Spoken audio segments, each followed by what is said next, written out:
하루간 경제 뉴스를 종합하는 시간 경제운입니다. 네, 오늘 경제운은 취재 파일로 시작합니다. 최근 부동산 시장이 회복되고 있다는 뉴스 많이 접하셨을 겁니다. 그런데 이 같은 투자 열기가 달아오르는 데 대해 우려하는 내용이 담긴 증권사 보고서 하나가 발표돼서 눈길을 끌었습니다. 이 증권사는 투자를 권유하는 곳인 만큼 꽤 소신이 담긴 보고서라고도 볼 수 있는데 이 보고서에 미처 담지 못한 진솔한 이야기까지 직접 들어보기 위해 그 저자인 교보증권 백광재 수석연구원 스튜디오로 모셨습니다. 안녕하십니까? 네, 안녕하십니까? 네, 얼마 전 발표된 보고서 제목이 투기의 시대, 상식적 판단이 필요하다입니다. 이걸 있는 그대로 해석을 해보면 그러니까 지금 다들 투자가 아닌 투기를 하고 있다. 그러니까 상식적으로는 지금은 집을 살 때가 아니다라는 것으로도 이제 들리는데 이렇게 주장을 하신 배경이 궁금합니다. 네, 일단 상식이다, 상식적인 투자다라고 말씀드릴 수 있는 것은 다들 아시는 내용입니다. 현재의 현금 1억이 내년의 1억보다 가치가 높다. 그렇기 때문에 금전 대여를 하는 동안에는 이자라는 것을 주고받습니다. 네. 이 가장 기본적인 이자인 예금금리라든지 국고채 이자를 저희는 안전자산 수익률이라고 부릅니다. 네. 그 외에 이제 조금 위험자산이라고 불리는 그런 자산들 같은 경우에는 기본적인 수익률이 그 안전자산 수익률을 초과하는 수익률을 저희가 기대값으로 갖게 됩니다. 네.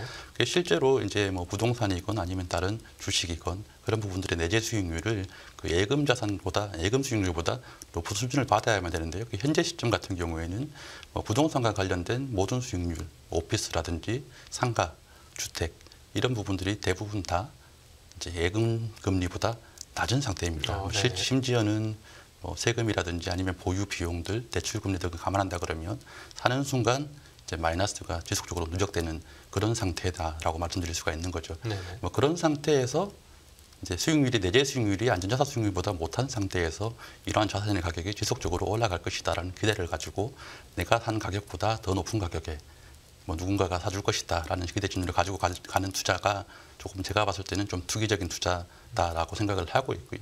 그런 의미에서 이런 부분들이 다시 예전처럼 정상 범위 내에 들어오지 않는다 그러면 지금은 어쨌든 투기 시대가 지속되고 있는 상황이다라고 말씀드릴 수가 있을 것 같습니다. 네네.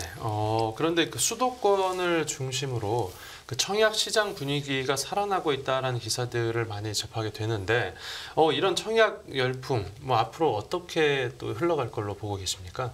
네, 실제로 서울 같은 경우에는 3분기 들어서 거의 100대 1 정도의 높은 수준의 청약 경쟁률을 보여주고 있습니다. 네. 몇 가지 원인이 있는데요. 일단 첫 번째로는 그 하분 4분기 이후에 실제로 기준금리가 내려갈 것이라는 기대감. 그리고 두 번째 중요한 부분이 올해 들어서 투기 지역이 해제가 되고 그 전매 제한이 일정 수준으로 해제가 되면서 1년 뒤에 준공 시점 전까지 내가 가지고 있는 분양권을 전매를 하겠다라는 계획을 가지고 투자를 하시는 부분들이 있는데요. 네. 실제로 중요한 부분들은 지금 뒤에 또 다시 좀 나오게 되는 부분들이겠지만 네. 지금 그렇게 많은 실수요자든 투기 수요든 서울 지역에 몰리는 부분들이 어쨌든 정상 범위 내에서는 조금 멀어져 있다는 부분들이 조금 심각한 부분이다라고 생각을 하고 있고요. 네. 뒷부분에서 다시 한번 설명을 드리도록 하겠습니다. 네네네. 이제 청약 시장에서 이제 보고서 내용을 보면 이제 유심히 봐야 되는 게 이제 준공 후 미분양 물량인데요. 이게 좀 많이 심각한 수준입니까? 수치상으로는 지금 위험하다라고 말할 수 있는 수준은 아닙니다. 네. 왜냐하면 지금 현재 전국은 대략 한 9,000세대, 서울이나 경기도 같은 경우에는 400에서 800세대 정도 수준인데요.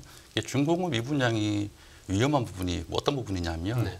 준공 후 미분양은 건설사들의 실적에 직결되는 부분들이기 때문에 대체로 숨기고 싶어하는 지표입니다. 그렇기 때문에 단기적으로는 신고하는 형태로 늘어나는 부분이라서 건설사들이 조금 숨기고자 한다면 조금 더 오랫동안 숨길 수가 있는 부분인데 이런 부분들이 지방뿐만 아니라 그 서울과 수도권에서도 이제 2년 연속으로 늘어나기 시작했다라는 부분이죠. 근데 문제는 지금 청약 시장에서 네. 활발하게 청약 경쟁률이 올라가고 있는 상황이긴 하지만 네. 지금 늘어나고 있는 미분양들은 2년 전, 3년 전 지금보다 청약 시장이 훨씬 활발했던 시기에 뭐 경쟁률이 수백 대 1, 수천 대 1이 나왔던 시기에 네네. 지금보다 낮은 가격에 분양이 되었었던 물량들이라는 네네. 거죠.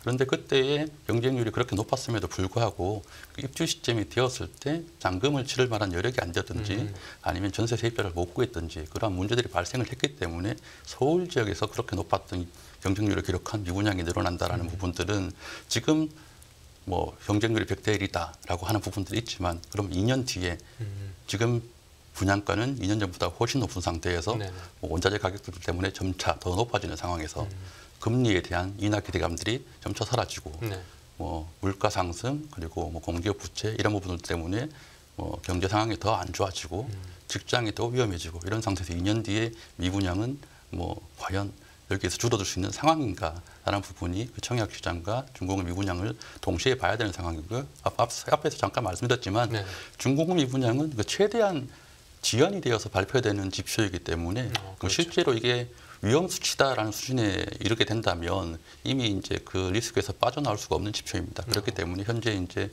초기 상태에서 늘어나는 부분이 있을 때에 조금 경계를 해야 되는 시점이다라는 지표로서 유효하다라고 말씀드릴 수가 있을 것 같습니다. 네, 그러니까 중공업 미분양 수치가 지금 아직 뭐 경고 뭐 위기 상황까지는 아니지만 이제 앞 집을 짓고 또 준공이 되고 입주를 하는 데까지 시간이 걸리기 때문에 나중에 발표가 됐을 때는 이미 손을 쓸 수 없는 지경이 이를 수도 있다. 이제 이런 설명인 것 같습니다. 네, 맞습니다. 네, 그러면 그 하반기나 혹은 뭐 이제 내년쯤 그 집값이 혹시 다시 내릴 것으로 이렇게 전망을 하고 계신 겁니까?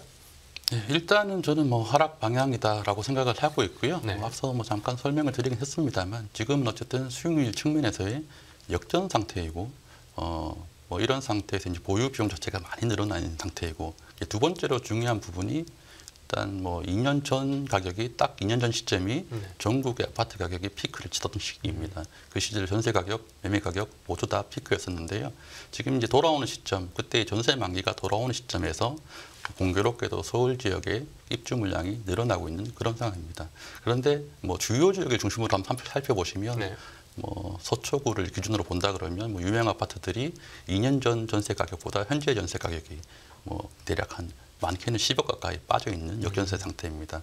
뭐 그런 상태에서 최근 전세 가격이 올라온다, 매매 가격이 올라온다, 뭐 1, 2개월 전 대비하면 10%가 올랐다. 뭐 이런 부분들이 사실 최근 가격 상승이 좀 의미가 없는 부분들이 있다라는 부분이죠. 네. 그래서 지금은 뭐 실제로 2년 전 가격 대비 그 역전세의 충격이 그 얼마나 유지되느냐에 따라서 그 이제 하반기 가격 하락을 이제 조금 예상을 할 수가 있는데요.